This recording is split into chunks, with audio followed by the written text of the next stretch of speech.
السلام علیکم ناظرین بہت امپورٹنٹ سٹوری آپ سے شیئر کرنی ہے۔ پچھلے دنوں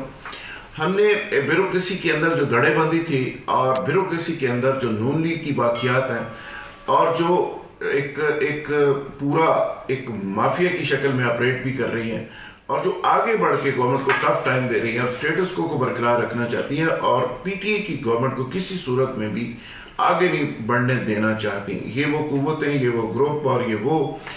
واٹس ایپ گروپ ہیں جو جی او آر کے اندر سے ہی سرکاری دفتروں کے اندر سرکاری گاڑیاں استعمال کرتے ہوئے سرکاری وسائل استعمال کرتے ہوئے یہ سارا کام ڈال رہا ہے۔ اور یہ وہ گروپس ہیں جس کا گورنمنٹ کے لیول کے اوپر، اعلیٰ سطحی لیول کے اوپر، پرائم منسٹر لیول کے اوپر اس کا نوٹس لیا گیا اور اس حوالے سے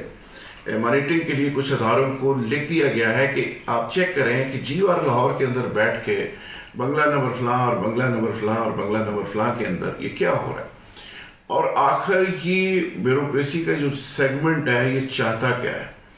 اور یہ کسی صورت میں نہیں چاہتا کہ گورنمنٹ آگے بڑھ سکے، عمران خان کا جو بیانیہ ہے وہ آگے بڑھ سکے، جو کرپشن کے خلاف نیریٹو ہے وہ آگے بڑھ سکے، اور یہ وہ لوگ ہیں جو چاہتے ہیں کہ سٹیٹس کو اسی طرح برقرار رہے، اور اس کے لیے وہ بیوروکریسی کا ایک بڑا گروپ جو پولیس کے اندر ہے، جو سول بیوروکریسی کے اندر ہے، اس کو موٹیویٹ کر کے متحرک کر کے اس کو انسٹرکشنز روزانہ کی بنیاد پہ پہنچا رہا ہے، اور وہ گروپ کوشش یہ کرتا ہے کہ حکومت کا کوئی بھی اقدام جو ہے، حکومت کی جو سمریاں ہیں، حکومت کے جو اقدامات ہیں وہ نہ صرف آگے نہ بڑھ سکیں بلکہ ان کو اسی جگہ روک کے رکھا جا سکے۔ تو یہ ایک امپورٹنٹ نیوز تھی، میں آپ سے شیئر کرنا چاہ رہا تھا کہ گورنر پنجاب سے بھی اس حوالے سے پرائم منسٹر آف پاکستان نے ڈسکس کیا ہے، چیف منسٹر پنجاب سے اس حوالے سے ڈسکس کیا گیا ہے، اور فواد حسن فواد جو شریف خاندان کے ایک بڑے معتبر اور بڑے قریبی ساتھی سمجھے جاتے ہیں، جو حال ہی میں نیب کی حراست سے رہا ہوئے ہیں، اور ان کے معاون خاص توقیر شاہ صاحب جو آج بھی جی او آر کے اندر براجمان ہیں، اس طرح کے کچھ اور کریکٹرز ہیں جن کے بارے میں انسٹرکشنز دی گئی ہیں۔ حکومت کی کچھ پرائیویٹ ایجنسیز اس حوالے سے ایک ڈیٹا کلیکٹ کر رہی ہیں کہ پولیس کے اندر اور سول بیوروکریسی کے اندر کون کون سے ایسے افسران ہیں جو باقاعدہ طور پہ ایک سازش کر رہے ہیں اور باقاعدہ طور پہ حکومت کے خلاف اقدامات کرنے کی کوشش کر رہے ہیں، اور حکومتی جو اقدامات ہیں اس کو اس کی ول کے مطابق آگے نہیں بڑھنے دے رہے۔ مثال کے طور پہ بہت سے ڈسٹرکٹس کے اندر ایسی انتظامیہ آج بھی موجود ہے، میں جوڈیشری یا باقی اداروں کی بات نہیں کرتا، میں صرف دو اداروں کی بات کر رہا ہوں، پولیس اور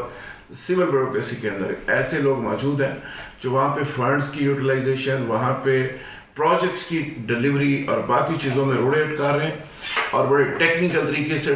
روڑے اٹکا رہے ہیں، کبھی کوئی کیوری لگا دیتے ہیں، کبھی کوئی اعتراض کر دیتے ہیں، مہینوں تک فائلیں گھومتی رہتی ہیں۔ نتیجہ یہ نکل رہا ہے کہ پنجاب کے اندر، خاص کر میں پنجاب کی بات کر رہا ہوں، ویسے تو یہ دائرہ کار اب پورے پاکستان میں پھیل چکا ہے، یہ گروپ فواد حسن فواد صاحب کا بہت بڑے لیول پہ کام کر رہے ہیں، لیکن پنجاب کے اندر سچویشن یہ ہے کہ مختلف جگہ کے اوپر ان کے چونکہ ذاتی لوگ موجود ہیں، جس کے نتیجے میں پنجاب کے اندر جو فنڈز کی یوٹیلائزیشن ہے، جو اب تک اس کو کوئی 50-70% تک چلے جانا چاہیے تھا، لیکن سال گزرنے کے بعد بھی سچویشن یہ ہے کہ وہ فنڈز کی یوٹیلائزیشن بہت کم ہے، اور اس کا جو بنیادی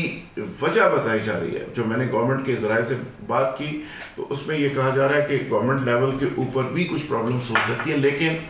میجر اس میں یہ ہے کہ پچھلے کچھ عرصے سے بیوروکریسی نے ایک طرح سے عدم تعاون کا ایک